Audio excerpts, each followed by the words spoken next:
Samantalang korte nang naghain ng not guilty plea para kina Cedric Lee at Simeon Ras Jr. kaugnay ng kasong serious illegal detention na isinampa na actor TV host na si Vong Navarro. Sa May 6, inaasang diringgin ng korte ang inihain nilang petition for bail.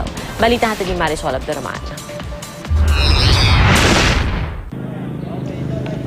Pasado 1:00 ng hapon, dumating sa Taguig Hall of Justice ang bantay saradong sina Cedric Lee at Simeon Ras. Sinalubong sila ng kanilang mga abogado para sa pagbasa ng sakdal sa dalawa sa kasong serious illegal detention na isinampa ng actor TV host na si Vong Navarro. Tikom ang bibig ng dalawa, maging ang mga abogado nila hindi rin nagbigay ng pahayag.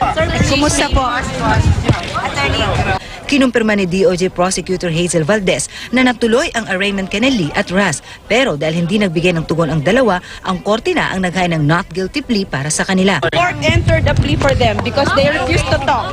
Ayon sa abogado ni Navarro, hiniling pa ng kampo ni Lee at Ras sa judge na ipagpaliban ang arraignment. There was a motion that was filed for that purpose, but the court made its ruling and eventually the arraignment pushed through.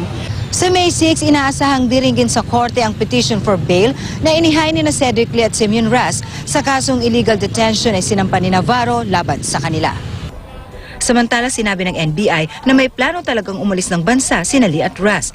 Meron daw kasi silang nakuhang bagong passport sa isa sa mga nabutang tao sa lugar kung saan nahuli sina Lee at Ras.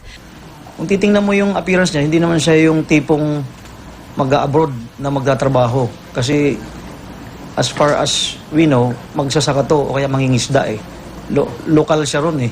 Si Cedric Lee naman, hiniling na mabigyan ng pagkakataon na mapatunayan ang kanyang sarili.